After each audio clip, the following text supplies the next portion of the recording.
All right, Alpine, happy Monday, October 26th. It's a big day, guys. It's a big day. Why is that? We got that 20 rep back squat.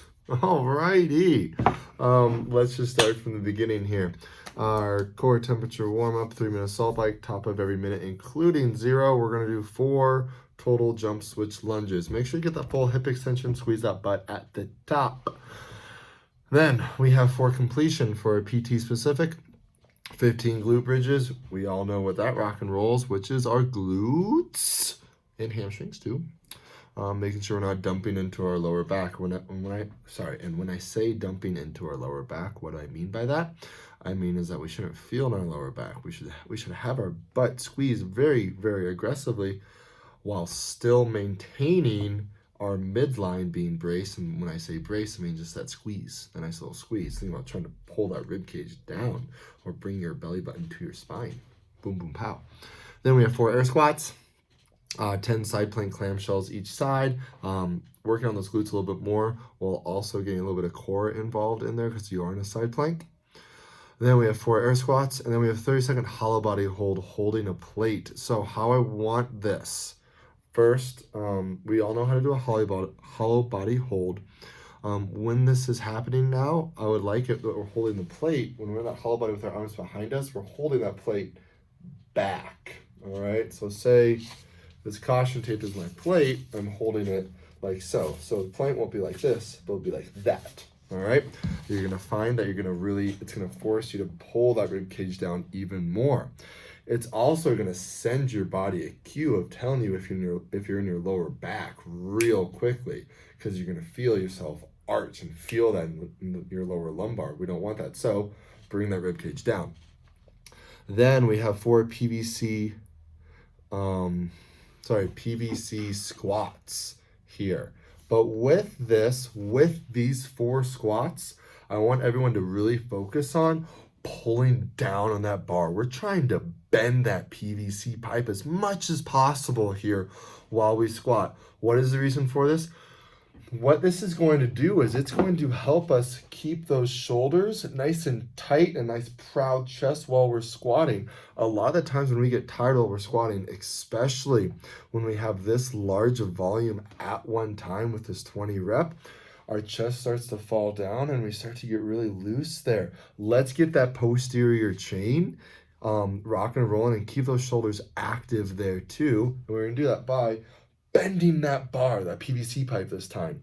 And so that is gonna transfer over to when you are actually back squatting. This is a cue I've given many, many times. Wonderful Jake Cohen, it helped him. Ilana Gordon helped her, however, just when we do this, we're thinking about pinching the shoulder blades together, trying to get those elbows together. It's going to tell our body we need to use our posterior chain, use our back a little bit more to protect us and stay upright.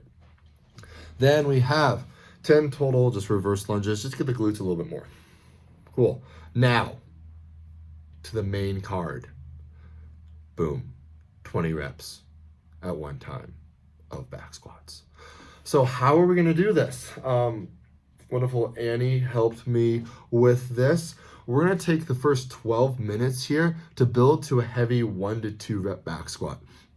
It may not be a 1 rep max or a double max, which is totally fine. That's not the point of today. The point of this is to get yourself under a heavy load so your body can feel that. Then that's going to take you to 12-minute mark. At roughly that 15-minute mark, doesn't have to be exactly then, but with the timing that we have, coaches, please see how that's pretty much the time that we want to start. You get 1 shot for that 20 rep back squat. With this, we want to choose our weight wisely. You should feel as though set number 14 comes like, oh my goodness, this is now a fight. This is going to be hard, which is good. This is what we want.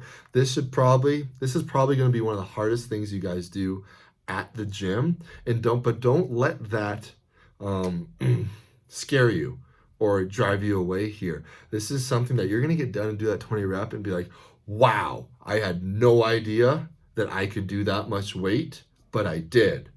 Whoa. Like, you're going to be like, holy crap. Look what I did.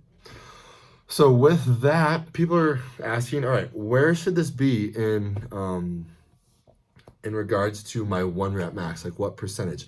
Well, we do have a fairly recent 1 rep max, so we have a fairly recent 1 rep max. So for males, we're gonna see around 70 to 75% of our 1 rep max. Females, you could be seeing upward 80 to 85%, depending on who you are.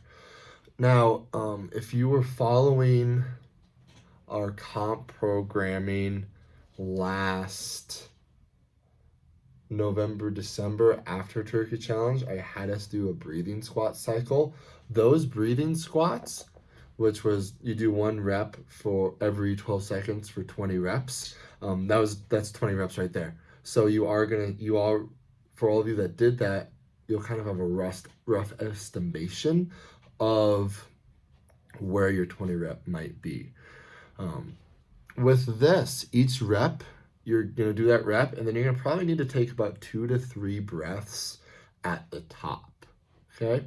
Now, with all this being said, I am hyping this up that it's going to be difficult and challenging. So with that, we want to always make it so that technique is the precedent and the priority over that load today. All right, so coaches, when people are warming up their back squats, building up to that heavy single, be really, really cognizant and observant of how they're moving for that day. And you're going to find as we fatigue in this 20 rep squat, yes, it's going to be your legs that get tired. We really need to focus on that midline strength and now also endurance here, midline endurance, which is the ability to stay, have that midline engagement while we're moving. So coaches, watch for that. Watch for butt winks at the bottom. Watch for immature squats with that chest. Watch for knees caving in. You all know the points of performance from our coaching development meeting a couple weekends ago. So with this, we're doing a 20 rep squat. The next week, we're actually going to do cluster sets of our 20 rep squats, which will be exciting. We're all going to get not only better leg capacity here, but we are going to get stronger also. Super excited for this cycle of back squats. We're going to do about 4 weeks of 20 rep and then go into 4 weeks of 10 rep. So we got today. Love you all. Signing out. You day.